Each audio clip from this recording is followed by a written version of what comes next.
Let's move on to the news session. We have Mr. Avinash Vaze, and the session will be moderated by Mr. V K Jain. Can we have the audio introductions, please?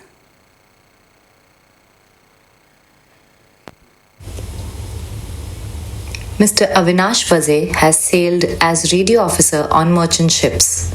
He joined Plan Approval Center of Indian Register of Shipping in 2012 and is presently working as senior surveyor with the following scope of work: plan approval of GMDSS and integrated navigation system, type approval of radio equipment, navigation equipment, and internal communication systems.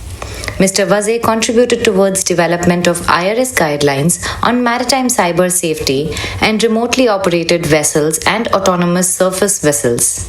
He is an ISO 27001 ISMS certified internal auditor.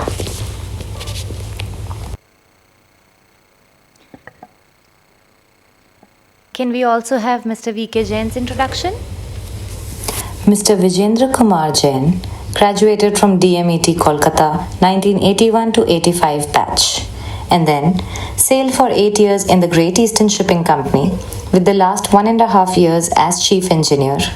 He worked in Lloyd's Register of Shipping as an engineer surveyor for about 3 years.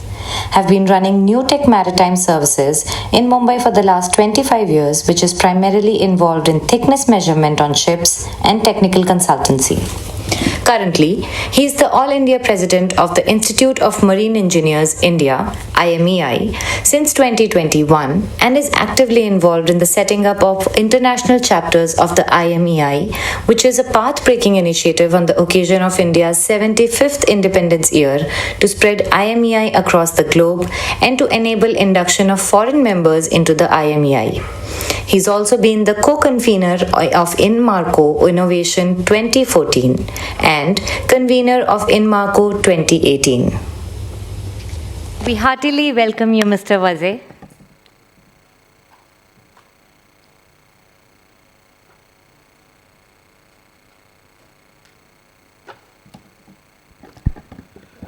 Good afternoon, everyone.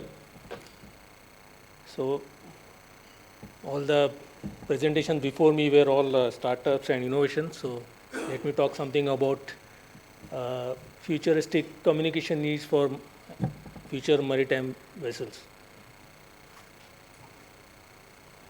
So, just to begin with, onboard need integration of various maritime systems like power generation or machinery or navigation, it's very common. So, what we are having data on board which can be used for other purposes also, but presently the potential of that data is not captured to its full utilization. So this is basic communication setup what we can imagine. All the sensors on the left hand side which are contributing towards the onboard integration. Then you got the onboard server, we have a communication link, and the data is going ashore, and the stakeholders can be ship company, OEM, or shipyards, and the purposes can be navigational support or online or remote maintenance or such services. So this data, what is there with the integrated systems on board, can be used for example, remote monitoring, that is performance monitoring of vessel, or remote maintenance. And the last one is that maritime autonomous surface ships. This is the topic which I'm trying to elaborate as we go ahead in the presentations. So just to begin with, what IMO has come up with during their regulation scaling activity, they have come up with these 4 levels of autonomy. That's level 1 is decision support system. Level 2, degree 2 is remotely controlled vessels, but some crew on board. Degree 3 is remotely controlled ship without seafarer on board, and level 4 is like basically autonomous, fully autonomous vessel with nobody on board. So during this remotely operated vessels, either with crew on board or without crew on board, your communication link is the major concern, because you have data and you can set up good control station, but unless you get a proper feed from the vessel, it will be difficult to control the vessel from a remote site. So these are the attributes for any communication system what you want to use for these remote vessels, being bandwidth, latency, integrity, availability, and reliability. Bandwidth is a most important part, because if you consider remote monitoring for performance or remote maintenance, the bandwidth issue is not that affecting the service. But when you are talking about remote control vessel, the biggest contributor towards the data when you are transmitting for remote control is your radar image, which you need a live radar feed, your ECDIS image, and your CCTV feed for your surrounding awareness. So these three data contributors will affect the bandwidth ability, because they will consume more data. Latency is something time taken from by data to travel from point A to point B, and after taking the decision and taking the necessary action, the time taken from shore center to the ship. So that is another aspect when you are considering the communication feeds. Integrity is basically where the medium is not temperable, like it should not be intruded by other person or institutes. Availability, depending on the vessel's location and vessel type of voyages the vessel is going to undertake, is what we will look into when leading to availability of the medium. And reliability, that under which circumstances the reliability can be issued, then your decision making will be getting affected. So that is how the reliability is also one of the attribute when you are considering the mediums. So these are the existing possible solutions we have, where UHF and VHF are not so suitable because they lack on the bandwidth and the integrity also low, because it can be jammed by any other site in the vicinity. 4G network, the speed is 4 Mbps, which is just about sufficient, but the coverage area is limited. So you have to consider 4G when you are considering only for coastal voyage, and that is also where the 4G network is available in good strength in the land nearby. And then you have got satellite, but satellite being one part is one expensive medium, and also the speed at present what VSAT are getting you is not that great, and the latency in part of satellite communication is very high. You can see comparing other mediums, because if you are using geostationary satellite, it's like almost 280 milliseconds. But when you are talking about low Earth orbiting satellite, it is getting reduced. And depending on satellite, like when we are talking about geostationary satellite, your coverage is limited to between 70 north and 70 south. But nowadays, with the iridium in the market, the coverage of satellite is global, so that range limited criteria is not there for iridium. And when you are considering any communication link, what are the risk factors when you are considering any remote control vessel out at sea? The first is a complete loss of signal, or second is the intermittent loss of signal. In both cases, you should think when you are designing your system, you should think of some backup. And the backup should be obviously a seamless backup without any hindrance in the decision making. And insufficient bandwidth, to address this issue, what you can do in your software platforms is that you should able to prioritize the packets which are going out of the ship. Basically, if there's a bandwidth issue, obviously what you need the most important is your collision avoidance sensors input. So that can be prioritized in case a bandwidth issue is there, and the remaining data can be linked afterwards when the bandwidth is comes back to normal, so it can sync on the shore platform. So when you're talking about currently 4G, what we are having now, and also in Government of India is now going for 5G auctions, so that service may be coming in force in near future.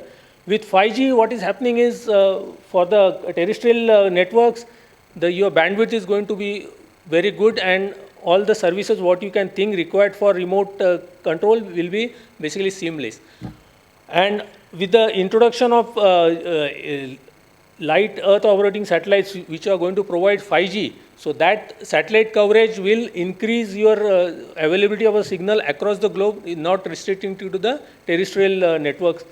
And with the use of LEO, that is low Earth orbiting satellite, your latency is going to be very low because the distance covered at the LEO is around 1,000 kilometers, which is much less than what you use for geostationary satellites. And these are faster, that is the bandwidth is better and more secure network. So this is one of the options which can come in near future, what you can say. Now, with this concepts of remote monitoring or remote operation of vessel, Inmarsat has come up with some concept called Inmarsat Orchestra. Basically, it gives you terrestrial 5G, satellite 5G, and the seamless transit from the one platform to another. That application, what will be provided by the service provider, it's like it will be like your mobile. Without your knowledge, actually you are changing towers when you are traveling from point A to point B. So similarly, this Inmarsat Orchestra is what their solution with that, what they are trying to give is the best and the strong signal will be selected by the system available in that area, and that system will be used for the transmitting of data. This is something is always in the news, this Marlin from Elon Musk, but the speed what they claim and what speed now they are facing is not exactly, but I think it is in progress, and eventually it will be available across the world. Presently, what area they have captured is mostly European coast area and Mediterranean North Sea and some part of North America and southern part of Australia. But to have these services available with the desired speed and everything else, I think it will take time. But this is another option if somebody is planning to use this remote control vessels for their operations. And this is a concept which is not yet what you can say materialized fully, but it is basically designed for providing internet to remote places. But these platforms which are used, they can actually use for maritime use also in a selected area. For example, if certain area, for example, JNPT port, if they want to have a remote control operations in that area, and if this platform is hovering around above that area, then this network will be much better than what 5G network is giving you the service. So this is, at present, it is still infant stage. ITU has recently agreed upon certain frequencies which can be used by such platforms, and development trials are under progress for this type of services. And these all 5G and internet and what you are talking is not only for the ship operation, it also plays part in a crew welfare, because internet is one of the tools for retaining and making a crew life easier on board the vessel. And also certain apps and certain service providers are giving healthcare and health advices through these platforms using the 5G and satellite services. So this is not exactly used for operation of the vessel, but it is crew, since crew is integral part of the vessel. So this service can be used for these such type of services also.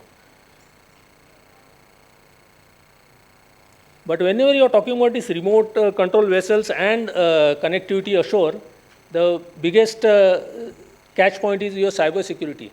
Because as you are, everybody is aware, through ISM we are implementing cyber security. However, such type of remote control vessel, these aspects we have to be very careful when we are planning for such platforms, like network architecture. Basically here you have to have a network architecture in such a way that sections are segregated so as to have any impact due to some unwanted situation can be located at sub network level rather than infecting all the level. Network protection and detection, this is nothing, you can have a good defined firewall for this, and detection is more important because unless you know something wrong in the system, you will not able to address it. Data security can be addressed in two ways, like security of data which is at rest and also the data which is in transit. So this can transit data, you can have encryption of data so that the transit data is secured, and data at rest, you can have controls of access to the data. In that way, you can ensure the data security. Then data backup and recovery, this is important in case you have a failure, you can always come back to your last known data level and recover from there. And software assurance is where when you are developing the software which are going to be used, that those software should have inbuilt features such as code security, access control. So by using those means, you can do access to software also in a secured manner. So at IRS, what we are involved with this type of services is that we have guidelines for remotely operated vessels and autonomous surface vessels. We have guidelines for maritime cyber safety. Under these guidelines, we provide class notation to merchant ships to indicate their compliance toward cyber safety. Then we have got guidelines on certification of software for computer-based control systems. And we have got classification notes for type of role of cyber secured control system components. So these are the services as IRS, as a IX class society, we provide these services. So I know because lack of time, I think I rushed through the slides, but this is what we have covered. There will increased data availability due to increased system integration. Then you've got ship-shore communication overview. What are the limitations of present mediums what we have, and what are the future options we have, upcoming developments, and management of cyber risk. So with this, I conclude my slide part and yes.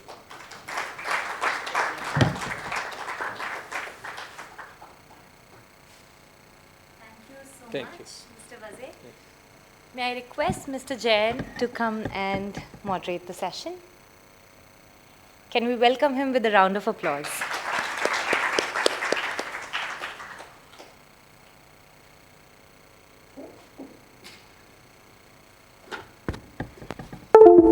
Good afternoon, everybody, once again.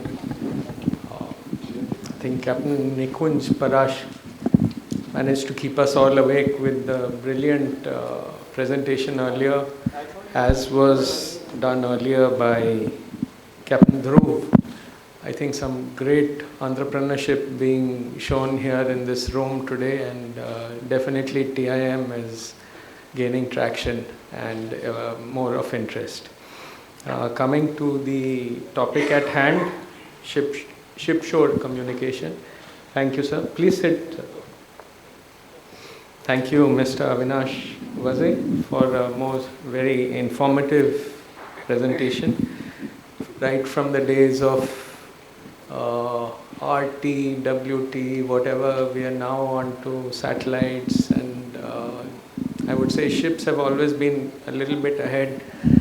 Right from the times, earlier times, walkie-talkies were available, and we were using ship-shore communication.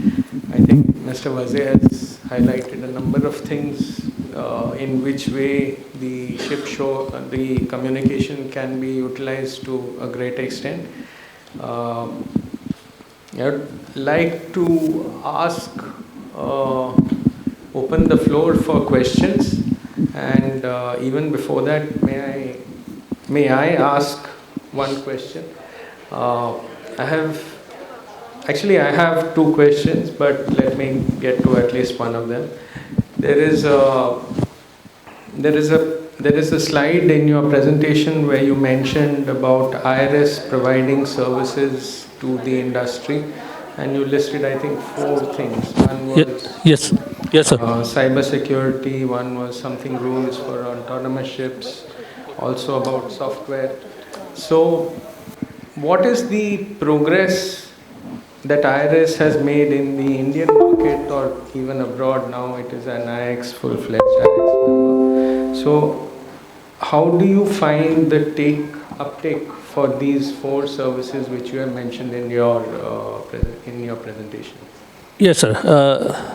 To begin with, for autonomous vessel, we have got guidelines, and presently with one of the client, we are working out on a remotely operated vessel. At present, it is in a stage, we can say trials are going on, and at the same time, because they have certain requirements from their client. So what they are trying to do, get it certified from IRS, and we are also using our guidelines to match against that product, what is going to, because this is the first project IRS is handling. So eventually, probably in the near future, we'll finish with the trials and all the documentation, and we should be able to certify that vessel for operation remotely in the near vicinity area, because the range is an issue with them also. But they are using it so that it will be always within the visibility, and basically they are working with defense projects where such ships will be launched from the mother vessel, so that range is not an issue because it will be always within the vicinity. Yes, I believe the defense systems would probably take up the autonomous ships to a larger extent, as far as if you compare it with the marine. This is what... At present, it appears like that. Basically, defense vessel, some operations such as mine sweeping operations for say a channel of the port. So it is always better to send a autonomous remote control vessel than endangering the life of the Navy personnel. Right. So this is a typical one operation where they are looking for such platform, and IRS is contributing to with the client towards the delivery. Right. Thank you so much. Thank you. I think the cyber security and the software, the services provided for the software, that is more common, but autonomous ships definitely. Which brings me to my second question. How we are aware of autonomous ships being, I think, to a very small extent, maybe Japan, maybe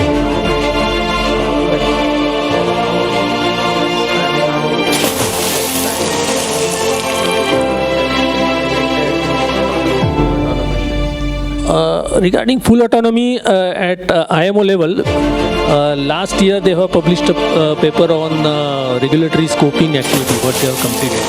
Basically, they have gone through all statutory instruments, SOLAS, MARPOLs, and etc., and how they can be applied to such platforms. That is a huge activity, and they have completed last year. And being an international nature of this type of service, I think unless the IMO comes up with some concrete guidelines, and wherein the flag also, in case of India, say Indian flag, comes up with their own guidelines, it's very difficult for any customer or for that matter IRS also to go ahead with this. In our guidelines, we have a requirement for that type of vessel. But that is, as of today, it is still not in near future, unless IMO and DG comes with some guidance. Captain Mukherjee had warned me before coming here that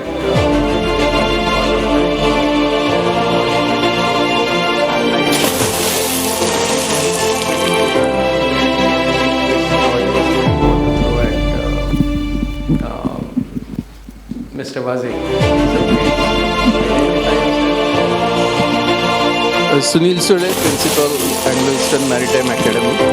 The question is not so much about autonomous vessels, it is about remotely controlled vessels. Are there any fail-proof features in case there is a link communication breakdown? What kind of redundancy or override functions are available? Thank you for your question.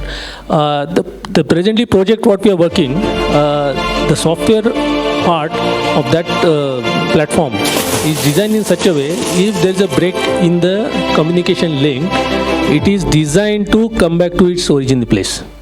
So that is how it is designed. So a break of communication, it considered as some failure, and the software goes through the path which has come.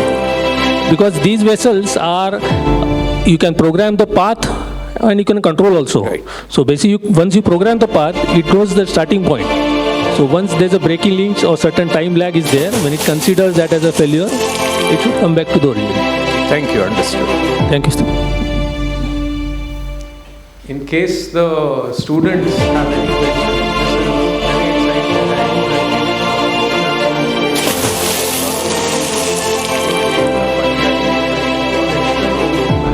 been part of, but surely you will be coming more across all of this.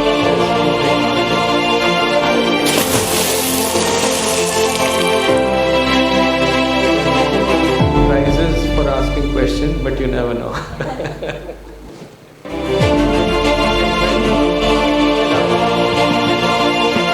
Thank you. So, I'm Chirag from ISWAN. So, just a small question about cybersecurity. How big is the issue of cybersecurity? Do you think about is that for the seafarers right now? If you can share some typical examples, how the things have happened, and is there any policy framework or any standardization around cyber hygiene on board what the seafarers should follow? Is it mandatory for them to get any kind of awareness about that? So that may help in reducing such kind of incidents of cybersecurity on board. Okay, thank you, sir. Since we 1st Jan 21, I think, through ISM, every SOLAS vessel has to comply with cybersecurity. So under ISM, as everybody is aware, training is the core part. So cyber awareness for seafarer on such vessel is mandatory. During the audits and everything, it will be verified. But just to give an example, I know it's short on time, but simple example where cyber hygiene is most important. That if cyber hygiene was not to be there, then consequences could have been catastrophic. There's one instance where a new vessel delivered, and that vessel has a provision to connect the onboard OT network, that is machinery and power management network, to internet. The facility was there, but at the time of delivery, the connection was not there, and the owner decided after probably some time that we should have that so that we can do remote maintenance, remote monitoring in a better way. So, but good for that company, their IT department thought of doing the penetration testing and vulnerability assessment test before connecting that system to internet.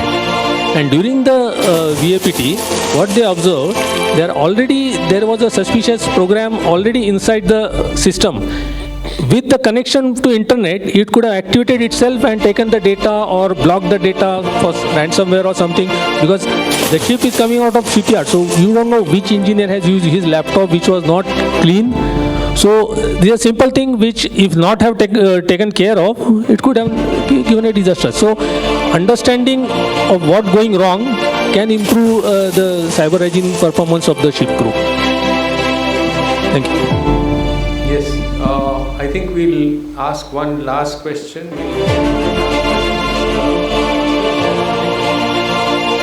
Raise his hand, we'll treat that as the last one. The question I would like to ask at this point of time, why are we talking about autonomous ships? Will it develop some competitive advantage for the operator? After all, merchant shipping is a business endeavor. Whatever research, whatever automation, whatever technological development is sort of envisaged, so this is to develop competitive advantage. Do the industry leaders think that autonomous ships will have a lesser OPEX than the existing ones? If you can throw some light on this. Thank you. It's a very interesting thing, but if I can, whilst I completely support it and we can have a discussion on it, but to be very fair, I'm not sure if Mr. Vaze's presentation was actually promoting autonomous ships. He was talking about the services what IRS is providing, given the fact that autonomous ships are coming into the market.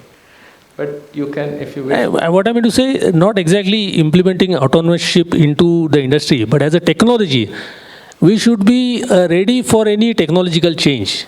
It's like many people say, why to send Mangalyaan?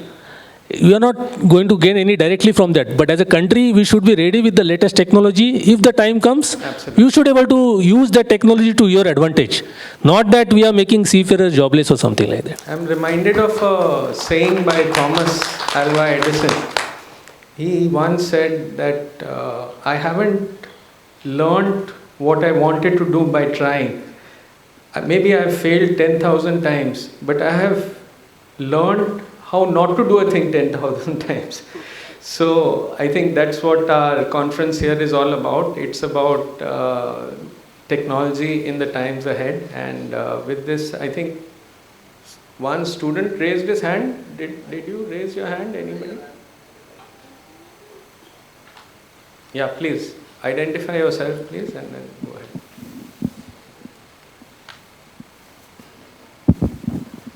Good afternoon, sir. Good afternoon. Myself, Avinash Singh from Shipping Corporation of India as a cadet.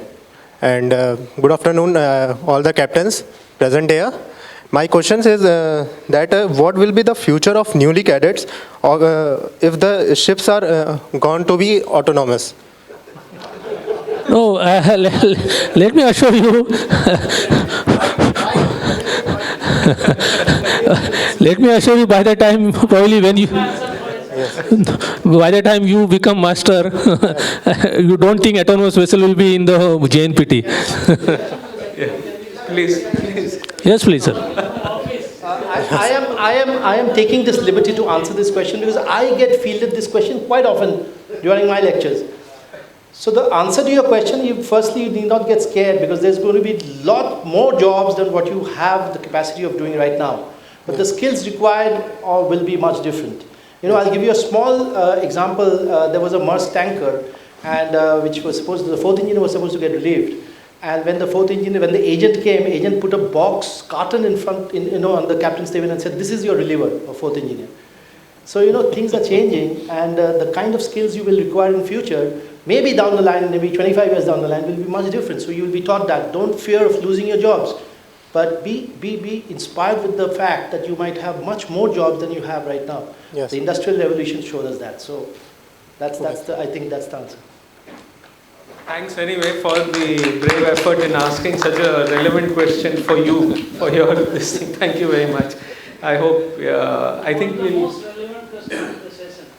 Yes, absolutely. I think... And I think that question was behalf upon so many cadets.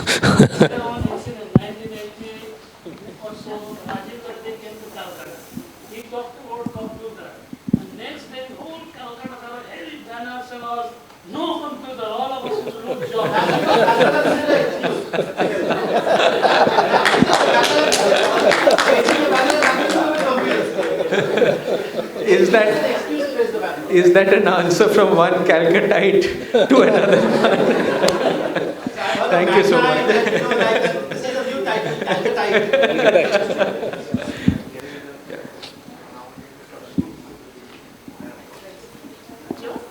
Thank you so much.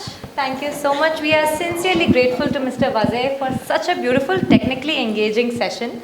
Thank you, sir, for such an amazing moderation and your intervention and your inputs, Captain Shaukat's inputs towards the end of it.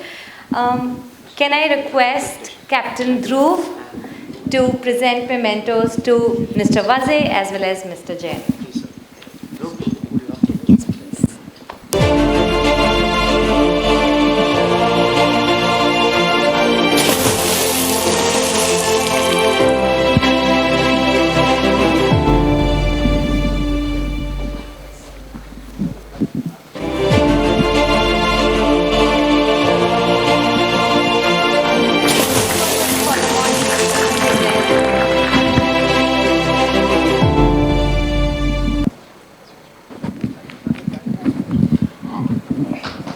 We extend our gratitude, Mr. Vaze, for such an enlightening session.